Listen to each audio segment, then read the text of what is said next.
Peace and blessings, peace and blessings. Hope everyone is doing excellent.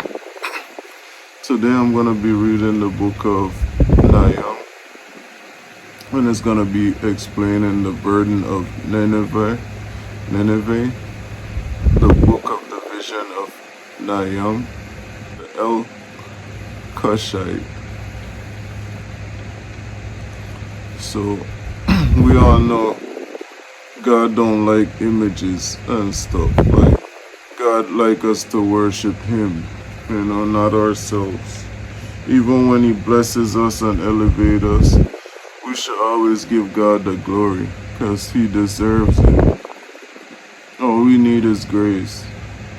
Let's go. I'm going to read the entire chapter. I wasn't planning on doing it, but it's a short chapter. It's only from 1 to 15. So, let's go. God is jealous, and the Lord revengeth.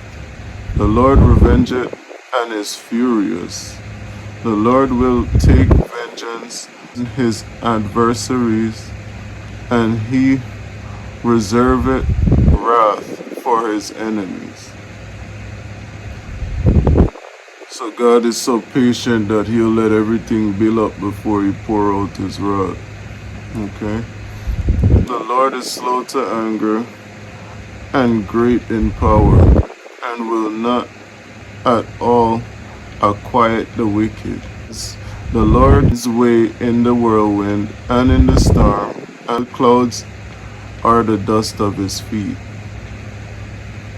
So the Lord is slow to anger and great in power, and will not at all quiet the wicked. The Lord has His ways in the whirlwind and in the storms, and the clouds are the dust of His feet. He rebuketh the sea, and maketh it dry, and drieth up all the rivers. Bashan languisheth, and Carmel, and the flower of Lebanon languisheth. The mountains quake at Him, and the hills melt, and the earth is burnt at His presence, yea, the world and all that dwell therein. So you could tell when God was around, even in Moses' time, because how Moses know the burning bush was waiting on him. He seen the skies was kind of orange, and the volcano thing when look kind of like angry. You could tell when something is very angry. So most people wouldn't have went there, but God, there was this inner voice in Moses that kept telling him to go up into the mountain. That's like before he went for the Israelites and stuff. When he went away by himself to find himself, when he was isolated, and then he came back. I was talking about before he went to tell Pharaoh to release the Israelites. He was intimate with God, because God was trying to get to know Him more. And that's why Moses ended up getting isolated. It all makes sense. And because I noticed, like, after he killed the guy that was trying to murder his mom or whatever. No, not yet. I think that was the same guy that tried to do so much like manners of evil around, even to Joshua and them, because he had to save them, and that's how he ended up slewing this guy, and he had to take the fall because that was one of the officers of Pharaoh. So back to the story, back on topic. So the mountain was angry, and that was God's presence, because everything was like, God present is present, you will know. It's hard to explain, but you could tell, you see the opposite of what the devil is. When the devil is around, you could tell too, because something don't feel right.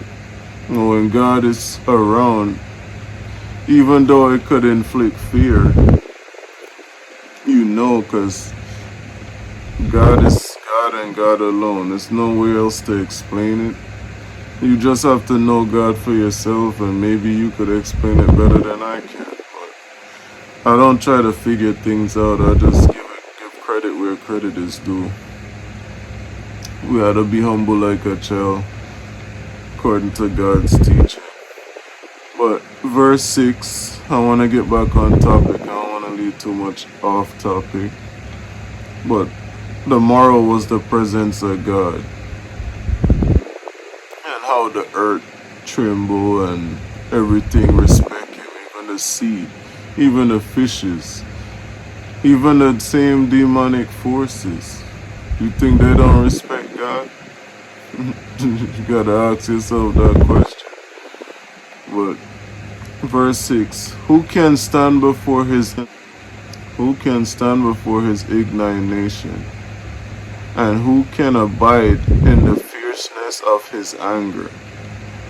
His fury is poured out like fire, and the rocks are thrown down by him. The Lord is good, and a stronghold in the day of trouble, and he knoweth them that trust in him.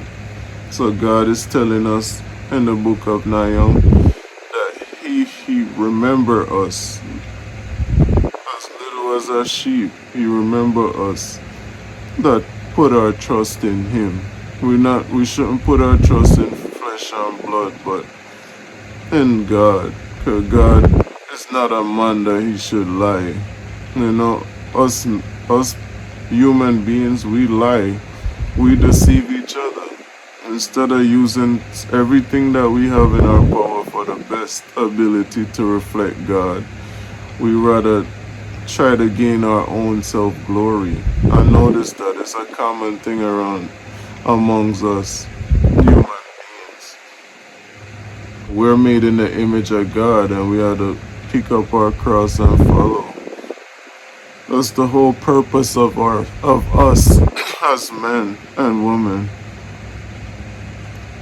Verse 8, but with an overrunning flood, he will make an utter end of the place thereof, and darkness shall pursue his enemies. So you see, dear God tell you again, so even darkness will pursue its enemy. So everything is at God's command, at his disposal. Things only happen, in other words, because God allows it. Just because God allows certain things, it doesn't mean that he's the one that did it to us. You know what I mean? There's always a lesson in certain things. Everything is a purpose. So it's not God's intentions for bad things to happen, but when it does happen, he have a way of using it to glorify him, God. So that's something you take up with God if you don't agree. What do you imagine against the Lord? What do you imagine against the Lord? He will make an utter end. Affliction shall not rise up the second time. For while they be folded together as thorns, and while they be drunken as drunkards, they shall be devoured as stubble fully dry. So while they be folded together as thorns, and while they be drunken as drunkards, they shall be devoured as stubble fully dry. Verse 11, there is one come out of thee that imagine evil against the Lord, a wicked counselor. So God is reminding us that there was only one that came out, and that one contaminated a group.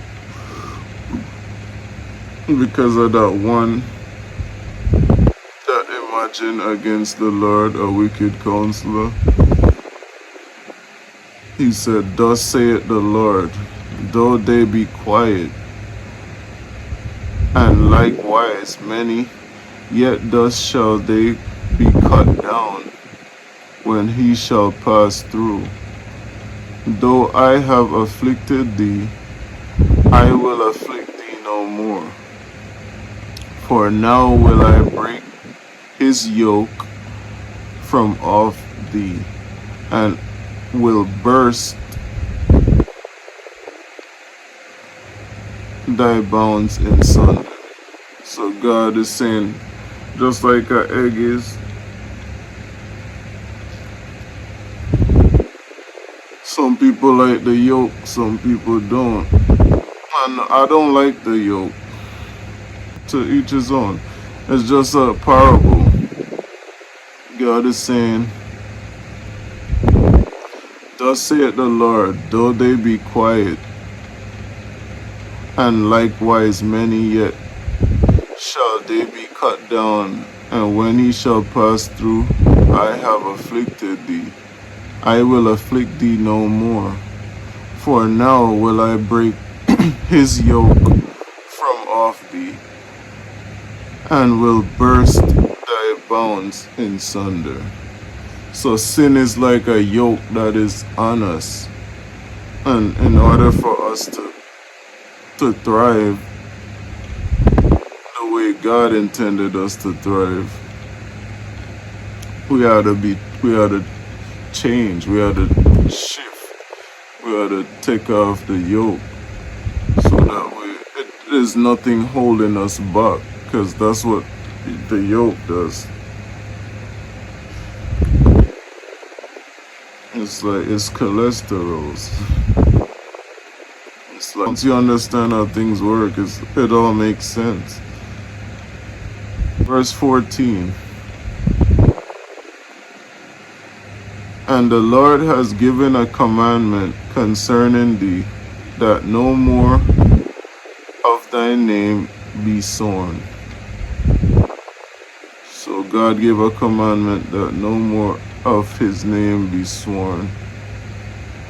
Out of the house of thy gods will I cut off the graven image and the molten image. I will make thy grave, for thou art vile. Behold, upon the mountains the feet of him that bringeth good tidings, that publisheth peace. O Judah, keep thy solemn feast, perform thy vows, for the wicked shall no more pass through thee. He is utterly cut off. So we are to practice what God do, when something not healthy for us. It could be people, friends, even family. When something is not good for us, you can love people from a distance, I learned that. I don't have to be around you. But it doesn't mean I hate you, you know what I mean? It's just, we gotta learn to cut off everything that's effective to us. And it's not effective in a good way, it's effective in a negative way. So therefore it's not healthy for us to be around. And God is talking about with the yoke and the affliction, like we've been afflicted because we were born into certain things. So the only way out is with God himself. We ourselves cannot face the forces of darkness, because the forces of darkness was God's very echo. And we alone of ourselves, we will get devoured by darkness. But as long as we have God, God give us the power to trample scorpions and serpents and stuff. So we, with God, as long as God abide in us, we could do all things. But without God, we could do nothing. And it's all common sense. We don't really need a genius to break this down. God is saying he don't like those graven image and molten images. Like, the only one we should be giving glory to is God, the one that give us being. Those things we worship cannot bring us into existence. you know the funny thing? We worship things that were made from our hands, that we build. So that's to show you the power of the Most High. You know what I'm saying? He's the one that input knowledge in us. Whether it come from good or bad, God made the devil too. So you understand what I'm saying? It's just logical. It's nothing too tough to understand. What gets tough is when you're trying to figure out things that you have no business. That's why I like to stay in my lane. I don't try to figure God out.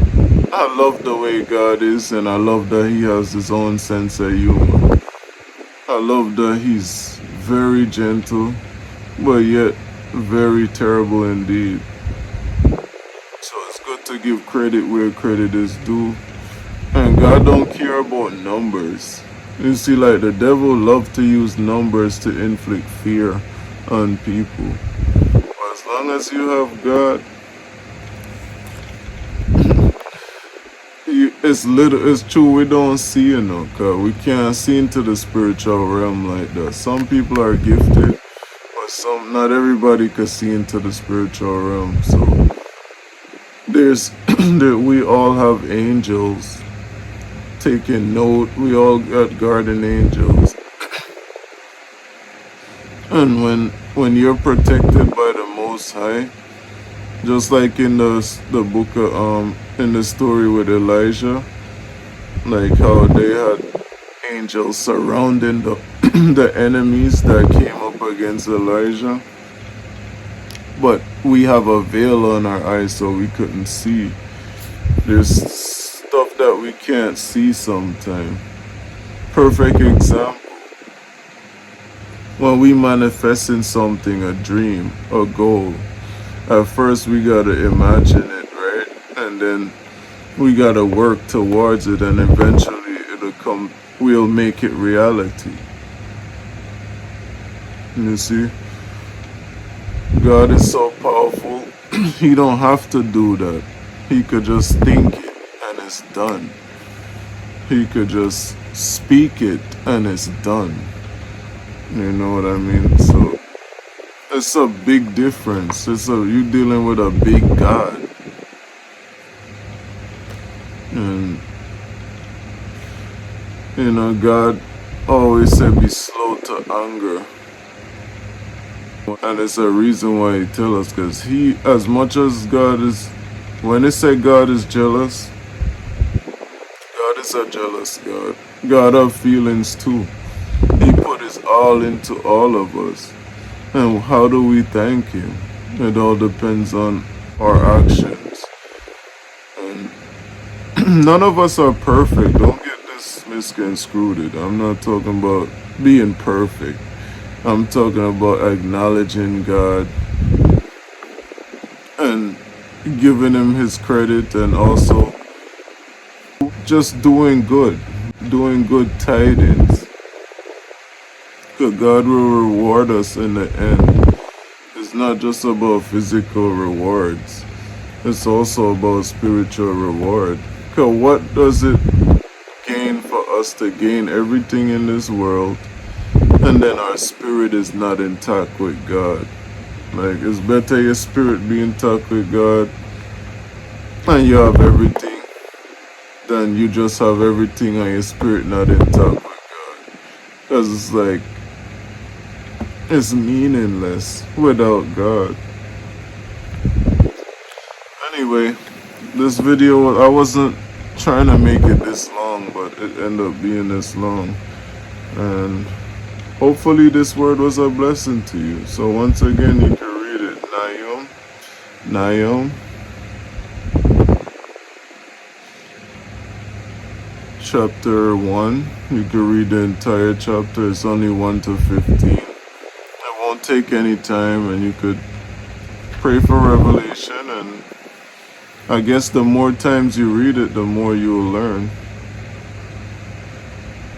Yeah, but it's talking about the power of God and how God, vengeance belongs to Him, because He's the one that, God is the one that brought us here. And all of us are here for a reason. Whether we use our time to do our purpose while we're here or we waste it. The point is, we're all here for a reason. And we ought to choose wisely. So, hopefully it was a blessing to you. I love you guys. Don't forget to subscribe to my channel. Like the video, share it, comment down below, let me know what you think, and God bless you, love you guys, and I'll see you in my next video. Peace.